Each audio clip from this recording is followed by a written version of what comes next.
Vamos a comenzar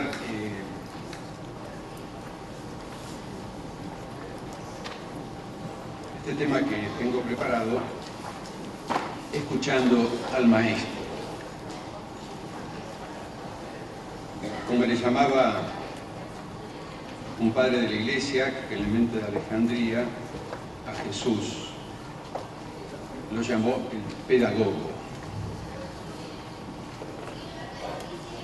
Tomamos un pequeño texto del Evangelio de Mateo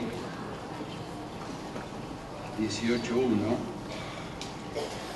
un breve texto, para nosotros muy significativo. En ese momento los discípulos se acercaron a Jesús y le preguntaron: ¿quién es entonces el más grande en el reino de los cielos? Él, después de llamar a un niño, lo colocó en medio de ellos y les dijo: yo les aseguro que si ustedes no vuelven a ser como niños, no entrarán en el reino de los cielos. Cualquiera que se rebaja como este niño es el más grande en el reino de los cielos.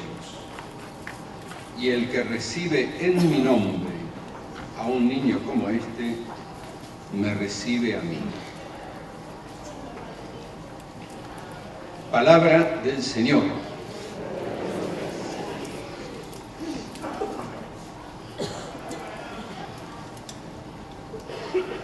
Antes de hablar del sínodo, quisiera decir algunas palabras sobre este texto. Decía Pablo VI en la Evangelii Nuntiandi, el primer gran documento sobre la evangelización que iluminó esta época, hasta el día de hoy, que Cristo, en cuanto a evangelizador, anuncia ante todo un reino, el reino de Dios, tan importante que en relación a él todo se convierte en lo demás que es dado por añadidura. Con palabras y gestos, con simples parábolas y signos de poder divino, pasó su vida terrena abriendo nuestro corazón para que aceptemos ser herederos del reino. Solamente el reino es, pues, absoluto y todo es relativo, todo el resto es relativo. El Señor se complacerá en describir de muy diversas maneras la dicha de pertenecer a ese reino. Una dicha paradójica, hecha de cosas que el mundo rechaza. Las exigencias del reino y su carta magna, como es en el capítulo 5 de San Mateo, las bienaventuranzas. Los misterios del reino, sus hijos, la vigilancia y fidelidad requerida a quien espera su llegada definitiva. En la única oración que nos enseñó Jesús, decimos: santificado sea tu nombre, que venga a nosotros tu reino. Las curaciones que hacía en su camino manifestaban la gloria de Dios. Así pasó haciendo el bien, como dice Pedro en la carta a los Hechos, anunciando el reino con milagros y enseñanzas. Con milagros para que los que creían ver no viesen, y con parábolas sencillas, de tal forma que los que creían entender, los sabiondos, no entendiesen nada. Solo los pequeños, los pobres y necesitados de amor y justicia, los que creían en él, podían sacar de su voluntad divina la sanación, el perdón, su amistad, la salvación. Estas cosas el Señor las decía y las manifestaba, según el Evangelio de San Mateo, antes de las 7 parábolas del reino contenidas en el capítulo 13. Los pequeños, en labios de Jesús, paidies, en griego, que significa niños, y también jóvenes, no es una categoría sociológica, sino que describe a la gente que tiene la actitud de apertura a lo que Jesús revela. son sus pequeños. Es una categoría religiosa. Son los que esperan al Mesías Salvador, al descendiente de David, según las Escrituras. Los pequeños son los que esperaban el cumplimiento de las promesas mesiánicas y confiaban en Dios, que nunca defrauda a sus hijos. La pequeñez y la altivez en la Biblia recorre toda la historia de Israel. Y los pequeños son los que, en la noche santa de Belén, se acercan a adorar al niño y lo reconocerán como a su Señor y Salvador.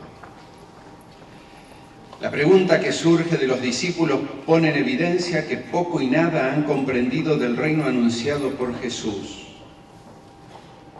Ellos tienen la idea de que el reino de los cielos tendría la misma estructura y organización que los reinos del mundo antiguo, y por lo tanto se preocupan por saber quién será el más grande.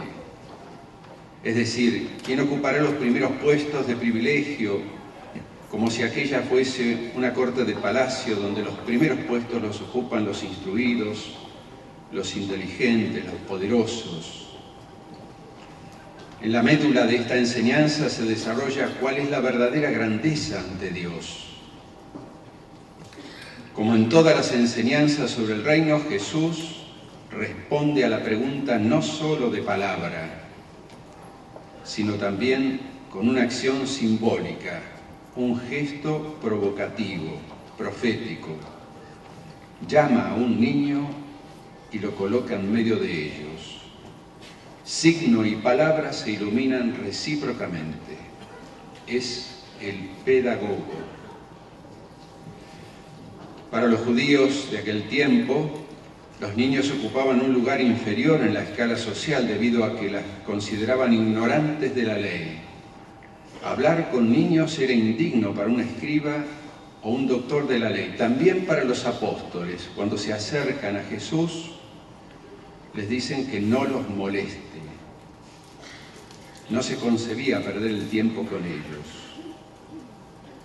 La exhortación a hacerse como niños no es invitación a aniñarse, volver una edad pueril, sino a imitar a los niños como modelo por su inocencia, su apertura al mundo, predisposición a recibir un regalo como don, sin cálculos y ningún resentimiento. En ese contexto, Jesús enseña a sus seguidores que los grandes en el reino de Dios son los pequeños, los marginados de la sociedad, los que se caen del sistema, los niños, los ancianos abandonados, los pobres, los ignorantes, los que padecen injusticias y nadie defiende sus causas. Para ser grande en el reino es necesario descender, a bajarse, a arrodillarse, contarse entre los últimos, hasta alcanzar paradójicamente la altura de los niños. Estos son los más grandes porque Jesús se solidariza con ellos y quien recibe a uno de estos pequeños está recibiendo al niño Jesús.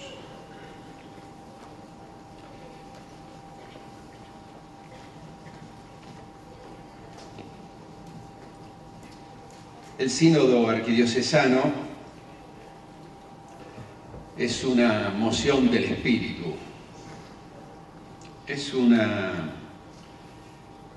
motivación que la provocó el Papa Francisco durante el sínodo de la familia, el día 17 de octubre del 2015, en el segundo momento del sínodo, el segundo sínodo sobre la familia.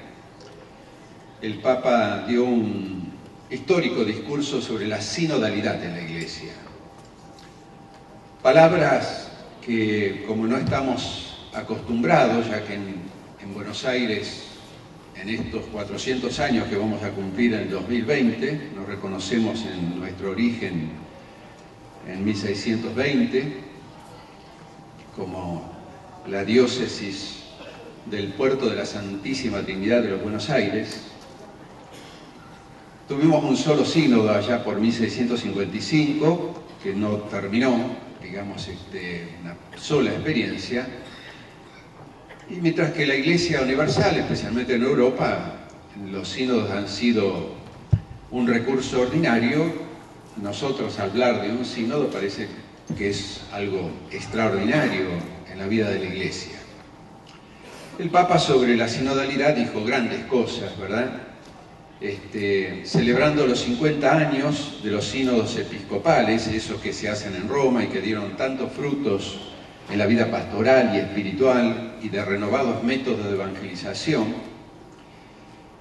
Los inauguró Pablo VI, hacía 50 años, y ese era el motivo de ese discurso, de esa celebración. En ese discurso el Papa Francisco decía que la Iglesia en sínodo es una Iglesia que escucha, que se pone a escuchar a sus hijos, a los bautizados. Comienza por ser eso, una Iglesia que toma esta actitud. La palabra escucha es una palabra santa en la Biblia, porque el judío piadoso se levanta todas las mañanas y 3 veces al día al menos, comienza diciendo: escucha, Israel, adorarás a tu Dios, único Dios, con todo tu corazón, con toda tu mente, con todo tu espíritu, con todo tu ser, y a tu prójimo como a ti mismo. Escucha. Esta actitud de escuchar a Dios y de escuchar al hermano, ¿no? Esa palabra ha motivado que la Iglesia, el nuevo pueblo de Dios, fundado por Jesús, mantenga esa capacidad de escucha. ¿Para qué? Para que escuchándonos entre nosotros, juntos, podamos escuchar lo que el Espíritu Santo dice hoy a la Iglesia de Buenos Aires, parafraseando un texto del Apocalipsis. Necesitamos escucharnos, escuchar al Espíritu Santo para seguir avanzando en la evangelización. Cuando yo escuchaba estas palabras y muchas otras cosas que decía el Papa, sobre todo a la luz del sínodo, el Papa recordó la eclesiología de comunión, el gran fruto del Concilio Vaticano II, que se retoma con mucha fuerza en este discurso de sinodalidad. La comunión del pueblo de Dios merece una capacidad de escucha por parte de la Iglesia, porque hay un viejo axioma latino que dice que lo que todos tienen que obedecer es bueno que todos opinen sobre la forma en que vamos a dar el dictamen para obedecer. En las cosas pastorales, los sínodos son instrumentos que tiene la Iglesia, no para cambiar la doctrina, pero sí, como decía el Papa San Juan Pablo II, para que la Iglesia se renueve en su ardor, en sus métodos, ¿no? Durante el 5º centenario hemos escuchado mucho esta frase, una renovación interior de la Iglesia para la misión. En ese discurso histórico, el Papa Francisco nos regaló también, a la luz de la inspiración del Concilio Vaticano II, una imagen de la Iglesia. Nosotros estamos acostumbrados a ver en los organigramas, se me ocurre una pequeña imagen, ¿verdad? Para los organigramas que tenemos en las empresas, que cuando uno va a una entidad enseguida está el capo de capi, acá, digamos el jefe, luego aparece la pirámide para abajo y aquí abajo están los que padecen, por decirlo así, ¿no? Todas las organizaciones normalmente utilizan este esquema. El Papa decía, la Iglesia no puede ser esto, no puede presentarse con un organigrama de estas características, porque no responde al espíritu del Evangelio, ni menos a cómo se presentó Jesús, que no vino a ser servido, sino a servir. Y yo estoy entre ustedes como el que sirve. Luego el Papa dijo, la Iglesia es esto. Si queremos presentarnos ante la sociedad, el Papa está aquí abajo, es minister, en latín servidor, pequeño. Y el pueblo está acá arriba, somos servidores. Esta es una idea no sinodal, no es nueva, no es que el Papa Francisco invita esta inversión de la pirámide. Los primeros papas se presentaron como servus servorum Dei, siervo de los siervos de Dios, respondiendo a cómo Jesús, el Hijo de Dios, que se anonadó, dejó su condición divina y se hizo uno de tantos, como dice Pablo. La Iglesia quiere imitar a Jesús servidor. Bueno, esta imagen es la que tenemos que recuperar con el sínodo. Como la palabra sínodo hay que incorporarla a nuestro léxico, es conveniente ponerle un poco de relleno, ¿verdad? Digamos, de etimología.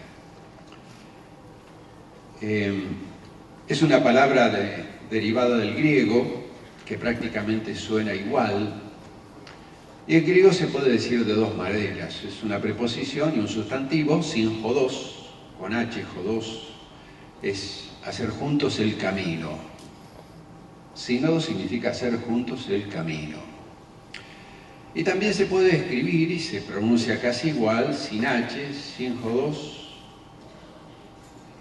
pasar el umbral de un solar, de una casa, de un templo, para congregarse.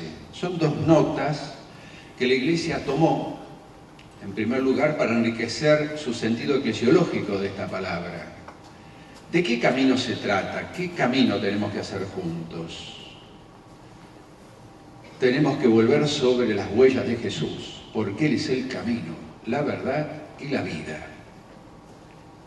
Volver sobre el camino de su Evangelio y dejar de lado todo aquello que no transmita la fe, como decía el documento de Aparecida. Y también congregarnos, porque así define la Iglesia el Catecismo, congregación de fieles, de los bautizados. Es un momento de encuentro, ¿no? Bueno, el sínodo en la vida de la Iglesia arranca ya en el siglo II y III. La Iglesia tiene una rica experiencia y tradición sinodal, interrumpida muchas veces por la injerencia del emperador, del monarca, de los estados, que hicieron postergar esta actitud libre de la Iglesia, porque los sínodos corresponde a una actitud de la libertad de la Iglesia ante el mundo. Es una cuestión interna. No convoco un sínodo de Buenos Aires porque tengamos el 33% de la población pobre. No desconocemos y no podemos abstraernos de esta realidad que nos duele.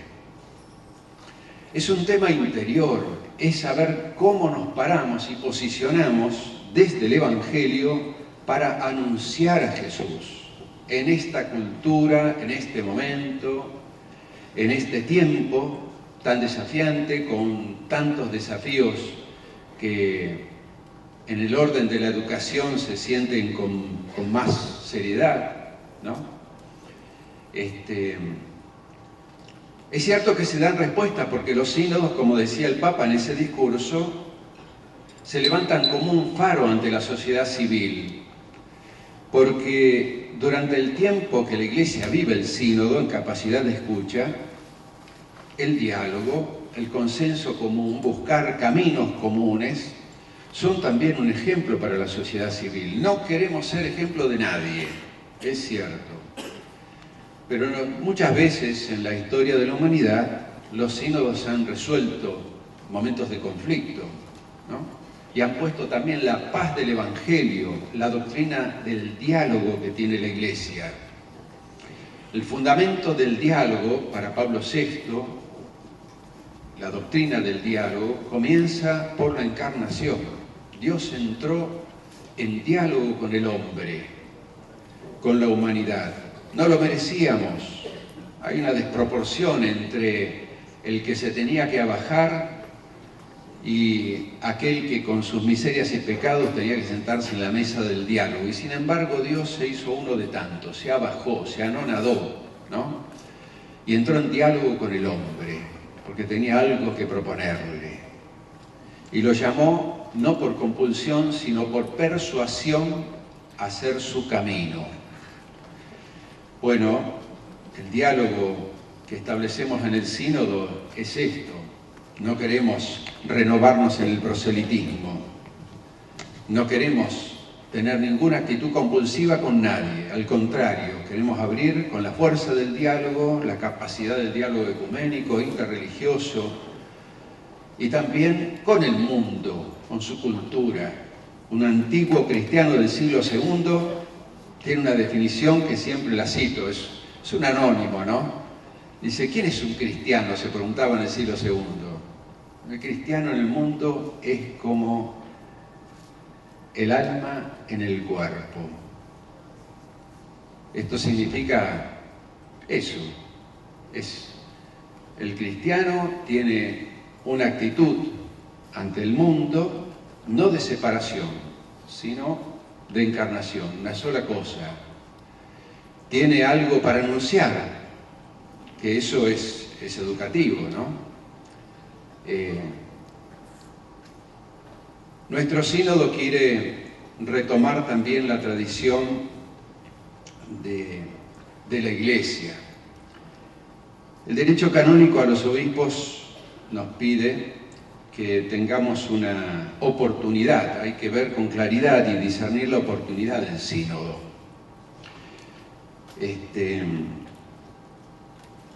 La oportunidad puede ser una necesidad interna de la Iglesia, esto que les decía, el sínodo tiene el marco de la evangelización en la ciudad de Buenos Aires.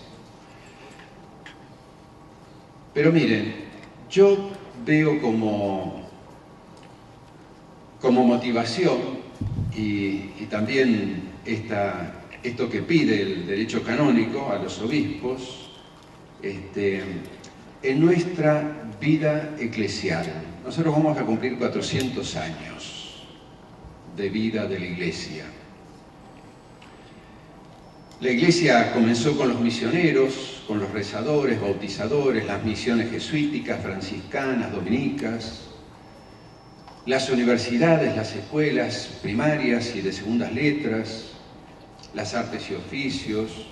Sabemos que hasta la ley 1420 la Iglesia tuvo a su cargo la educación, con sus luces y sus sombras, pero ahí están las universidades y la formación de todos nuestros próceres a través de las grandes universidades que llevó adelante la Iglesia.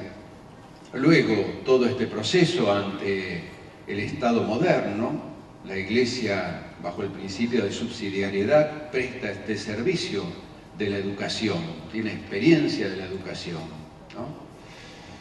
La semana pasada me tocó celebrar junto con los escolapios, no sé si hay gente de los escolapios acá, ¿están por acá? Algunos no veo ninguno, por ahí están en otro salón. San José de Calazán, ¿no? El primero que inaugura en este tiempo moderno la experiencia de las escuelas privadas para los pobres, ¿no? Es patrono de las iglesias populares, de la educación popular. Y eso comenzó a fines del siglo XVI. Esa experiencia, no solamente en el orden de la educación, sino en la evangelización misma, para mí forma un humus, una tierra fértil durante 400 años, que ese es el motivo de nuestro sínodo, responder a tanta gracia. Es un desafío continuar ese proceso de evangelización ininterrumpida en la Iglesia de Buenos Aires. Digo de Buenos Aires porque cuando comenzó la Iglesia digamos, la diócesis era desde Santa Fe, Corrientes, hasta Tierra del Fuego. Luego, hasta 1865, se fueron creando muchas diócesis hasta quedar encerradas en el momento de la federalización de Buenos Aires, ¿verdad?, en la capital federal. Todo ese proceso es el motivo del sínodo. En la carta pastoral lo digo con una frase de un poeta que ustedes conocen mucho, un poeta católico, Francisco Luis Bernardes, ¿no?, que termina el soneto diciendo: al fin y al cabo comprendí que lo que el árbol tiene de florido vive de lo que tiene sepultado. Nosotros también, todo lo que tenemos de flores de evangelización, vivimos de lo que está sepultado. Y ese es el motivo también, esa es la oportunidad del sínodo. No es el momento presente y social o cultural. Ese es el desafío. Pero como es un tema interno, es ver cómo tomamos fuerzas los bautizados para hacer frente a este nuevo tiempo de la misión, teniendo un magisterio tan abundante en estos últimos tiempos, ¿no? Pensemos que todos los papas, a partir del concilio, el mismo Juan XXIII, que antes del concilio nos dio un documento sobre la evangelización, luego Pablo VI, el Evangelii Nuntiandi, luego San Juan Pablo II, con Redentoris Missio, luego Benedicto XVI, que convoca un sínodo episcopal sobre la evangelización y lo recoge el Papa en Evangelii Gaudium, ¿no? Es un tiempo de mucha doctrina, de mucha palabra. Y en Misericordia, en Mísera, cuando termina el año de la misericordia, el Papa dice: bueno, este tiempo no termina, este es el tiempo de la misericordia, ¿no? Hay que seguir adelante con esta misión, hay que bajar a las manos todas estas palabras, esta doctrina. Bueno, el Sínodo de Buenos Aires se propone eso, recoger toda esa experiencia tan rica de evangelización y dejar que se caliente nuestro corazón, se renueve la pasión por la misión. ¿Por dónde quiere pasar el sínodo? En la charla sobre los sínodos digo un montón de cosas más, pero recojo algo que lo digo en todas las parroquias y en todas las comunidades y los obispos cuando presentamos esto. Tenemos 185 parroquias, 20 santuarios y algunas parroquias santuarizadas, como le gustaba decir el Papa. Pasan alrededor de 15 millones de personas por año, porque tienen ritmo mensual. Hay que pensar, solamente San Cayetano el 7 de agosto pasa 1,5 millones de personas, ¿no? Imagínense todos los santuarios que tenemos. Ahí renuevan su condición católica, ya por las misas, las confesiones, las bendiciones, o la acción de gracia que van a hacer, porque la mayoría de los que van a los santuarios, y está bien comprobado, van a agradecer las gracias recibidas. También van a pedir, ¿no? Tenemos más de 260 colegios católicos, congregacionales, de la vicaría, parroquiales, privados católicos, entre tantas otras cosas. La lista es muy larga, pero no quiero extenderme. A ver, quiero reparar en esto. Nosotros tenemos tantos colegios, quizás se mueven más de 1 millón de personas vamos a empezar por los niños, los jóvenes que están haciendo niveles terciarios, muchos de ellos, muchos colegios. ¿Puede pasar el sínodo por ahí? ¿Puede pasar con esta capacidad de escucha? Porque queremos escuchar a todos los bautizados. La idea que tenemos es llegar a lo más capilar de la Iglesia.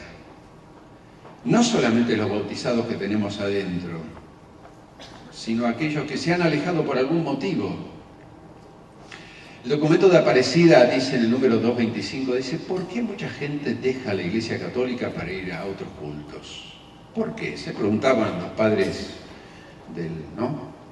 Por problemas dogmáticos, porque dudan de la Santísima Trinidad o de la Virgen y demás. Miren, esto es una anécdota, ¿no? Después de Corpus estoy yendo al santuario eucarístico, acá en la calle Corrientes, y después hay una procesión. Tomamos la calle Corrientes, remontamos hacia el centro y pasamos ante un templo enorme, donde estaba el mercado de las flores. No voy a dar el nombre para no hacerle propaganda. Pasamos con la Eucaristía por ahí, ¿no? Con mucho bochinche, para como el párroco a veces dice, acá pasamos despacito. Digo, mirá que Dios nos va a castigar en esto, ¿no? Porque ustedes saben que sale mucha gente y se persigna, porque pasa la Eucaristía, con los cantos y demás. Mucha gente pasaba del templo, y entonces los guardias la trataban de meter para adentro, ¿no? Era algo cómico, pero es el registro de esto. Mucha gente deja la Iglesia Católica por otros cultos. Dice el documento de Aparecida, no es por problemas dogmáticos, es por un problema de vínculos también. ¿Cómo recibimos a la gente en nuestras comunidades? En nuestras capillas, en nuestras parroquias, en nuestros santuarios, en nuestros colegios. En nuestros colegios. Muchas veces decimos que si alguien tiene una búsqueda de Dios, después de 20 o 25 años, vieron que siempre hay un punto de inflexión en la vida. Las pruebas, la enfermedad, la partida de un ser querido, problemas económicos que le pasan por encima, gente cascoteada, ¿no? Y de pronto aparece el bautismo que tiene adentro, el espíritu que empuja, y va a un templo y se sienta con nosotros en una misa de 11, vamos a poner, ¿no? Nadie le pregunta nada, y ocurre lo que decimos los porteños, que somos para esto bastante lapidarios, ¿no? Nos juntamos sin conocernos, vivimos sin amarnos y nos despedimos sin llorarnos. Bueno, eso ocurre muchísimo en nuestras comunidades. San Agustín, hace poquito celebramos la fiesta de San Agustín, ¿no? No sé si ustedes tienen presente en las confesiones el capítulo 5. ¿Qué lo convirtió a Agustín? Las razones teológicas que exponía San Ambrosio. San Agustín, que tenía respuesta para todo, como flor de retórico que era, había pasado todas las escuelas. ¿Qué lo convirtió? ¿Saben qué lo convirtió? Está en el libro de las confesiones. Estaba predicando a los catecúmenos, Ambrosio, y empezó a pispear. Agustín se quedó como prosélito de la puerta 1, 2, 3 veces, y dice en las confesiones, en un momento se levanta Ambrosio, él había ido a buscar a Milán porque no había conseguido en Roma ser profesor, entonces alguien le dice, mirá, anda a Milán, por ahí tenés más oportunidades, ¿no? Y perdió bastante tiempo, algo galgueó porque agarró alguna cátedra, una cosa así, la estaba pasando más o menos, pasa por la catedral en ese momento de San Ambrosio, estaba predicando a los catecúmenos y escuchaba. San Agustín racional, dice, me encantaba lo que decía y el modo como lo decía, más lo que decía yo lo despreciaba, con toda mi alma. La razón podía mucho más en ese momento, ¿no? ¿Fueron los argumentos teológicos, racionales, filosóficos? No. Se levanta Ambrosio, va hacia la puerta y le dice, ¿cómo te llamas? ¿De dónde venís? ¿Dónde estás parando? ¿Necesitas algo?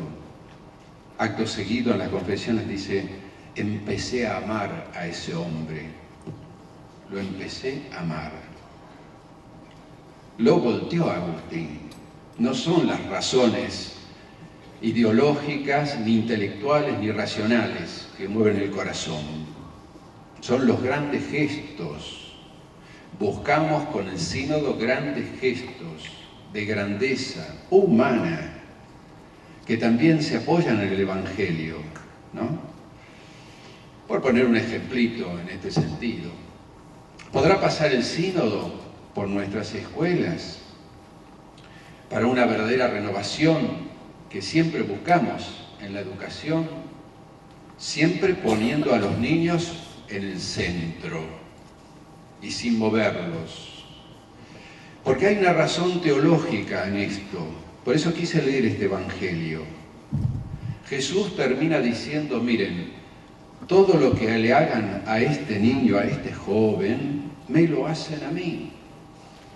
Enseñar al que no sabe sigue siendo, a pesar de que es un sistema hoy educativo, que estamos sobre el subsistema de la educación pública, todas esas son muchas lindas definiciones, pero sobre todo educar al niño es anunciarle, educarlo, anunciar el Evangelio, transformar su vida en un proceso hermoso, pedagógico, ¿no? Pero el niño sigue siendo una presencia de Jesús, el joven sigue siendo una presencia de Jesús. Anda suelto por nuestros colegios.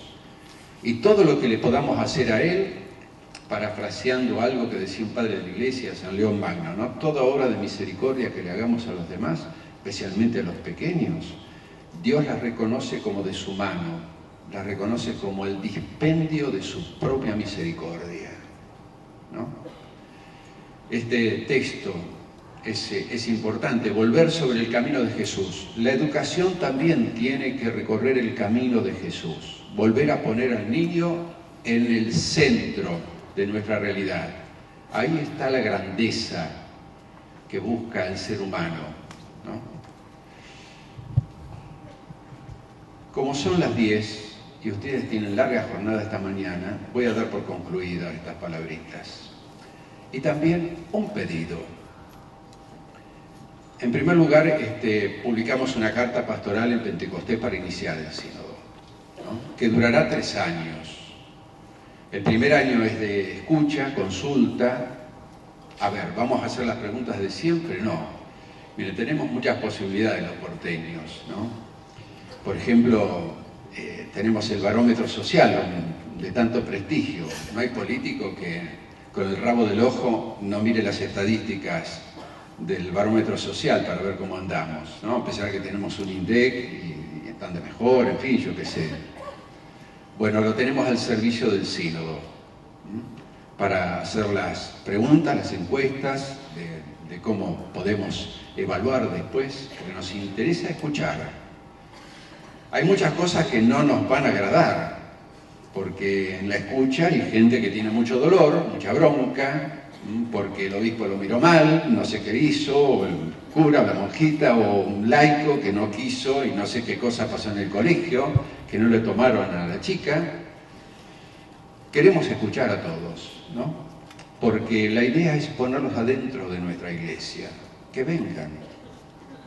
Benedicto XVI decía, miren, con todos los defectos que tenemos en la Iglesia Católica, tenemos un tesoro, el único que podemos ofrecer que es perfecto, es Jesús y su Evangelio, ¿no? Luego todo lo demás puede moverse entre luces y sombras, pero sabemos que tenemos el camino, tenemos el tesoro para ofrecerle. Este primer año es de consulta, el segundo año es de reflexión y estudio. Todo lo que podamos recoger y pensar y reflexionar tendrá que ser en ese año. Son unidades sinodales. Esto significa que en cada colegio puede haber un representante al sínodo y recoger todas las opiniones entre los docentes, entre los directivos, ¿no? Un tercer año, que será el 19, Dios mediante, y si no morimos en el intento, de recoger todo eso en orientaciones y certezas para que durante un tiempo podamos bajar a las manos estas orientaciones sinodales. Los sínodos en la Iglesia y los concilios estaban aconsejados cada 3 años o cada 2 años. Este será el primer sínodo arquidiocesano, será una cadena, ¿no? Yo termino diciendo esto, deseo de todo corazón que nuestro sistema educativo también se ponga en estado sinodal, de escucha entre nosotros, escuchando al pedagogo y el Santo Espíritu de Dios, que nos anima continuamente y nos empuja a buscar a Jesús, para que esta bendita vocación docente se ponga al servicio de la ciencia, de lo humano, también al servicio del Evangelio. Y finalmente lo digo con mucho cuidado, a pesar de que tengo pasión ya por el sínodo y veo que cuando lo contagiamos no solamente toman el nombre, sino que hay una proyección insospechable, sobre todo los laicos, cuando lo toman, empiezan a pensar y hay muchas ideas y muchas inquietudes que nos van llegando, ¿no? A pesar de que vamos a poner todo el esfuerzo para que nuestro primer sínodo llegue a sus conclusiones, aquí en la carta pastoral digo, bueno, no sean tan exigentes porque siempre vieron que los porteños somos muy exigentes en todo, ¿no? Abro el paraguas y digo, esto es nuestro primer proyecto, humilde, ¿verdad? Tendrá defectos, luces y sombras, no sean terribles con esto, ¿no? En demandar, pero pongamos todo lo que tenemos que poner para hacerlo seriamente. No obstante, teniendo mucha pasión, no me interesa tanto en hacer un sínodo. Y que conste que en mi lápida diga el 12º arzobispo de Buenos Aires, cardenal, convocó el primer sínodo arquidiocesano. No, lo voy a dejar en mi testamento de que no quiero esa lápida y no quiero ese texto. Lo que más me interesa es que en nuestra iglesia de Buenos Aires nos escuchemos más. Que tengamos esta imagen de servicio que recorra toda nuestra educación continua, porque estoy seguro que si renovamos el servicio, renovamos la felicidad de cada uno. Se irá con más ganas al colegio a enseñar. Esta es la realidad. Que nuestra iglesia de Buenos Aires tome este modo de ser sinodal, de gran respeto, donde siempre pongamos en el centro lo que más le interesa a Jesús, los pequeños, ¿no? Y nos pongamos en servicio de ellos. Muchas gracias.